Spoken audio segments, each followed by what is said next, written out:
Good morning, grade 2. Today we are going to work on some phonics and language review. Let's get started. I want to talk about a few things before we start our phonics lesson today.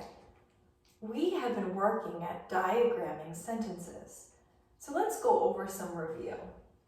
If I wanted to read the sentence, Mom bought pizza, and you were asked to diagram this sentence, how would you do it? Diagramming a sentence means that I'm going to chop the sentence between the subject and the predicate.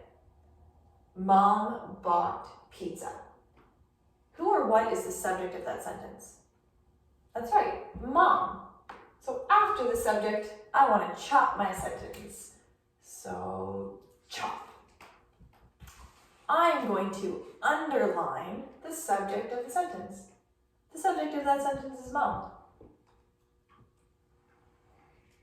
The next step in diagramming, I'm going to double underline the verb in the sentence. The verb is the action word. It tells me what's happening in my sentence. Mom bought pizza. Bought is the verb. What did Mom do? She bought pizza. So I'm going to double underline the verb. Let's look at the second one. Charlie and I played outside. Who or what is the subject of that sentence? I need to chop my sentence between the subject and the predicate. The subject of the sentence is Charlie and I. We are the subject of the sentence. So I'm going to chop it after Charlie and I. I'm going to underline the subject of the sentence. Charlie and I is the subject of the sentence. What did we do? What were we doing? What is the action word or the verb in that sentence? That's right, it's played. So I'm going to double underline played. Mrs. Steves taught science. Step 1, I want to chop that sentence between the subject, who or what the sentence is about, and the predicate, what's happening in that sentence. So Mrs. Steves is the subject of my sentence. Taught science is what she did. That's what's happening in my sentence. I want to underline the subject. I know that Mrs. Steves is the subject of that sentence. And I want to double underline the verb. What's the verb in that sentence? What's happening? What's the action word? Taught. That's right. Mrs. Steves taught science. I'm going to double underline the word taught. Now I want to take a look at some words that I've drawn pictures of below. These words sound the same, but they're spelled differently and they have different meanings. So we need to use different spellings in different contexts. So let's take a look at what that means.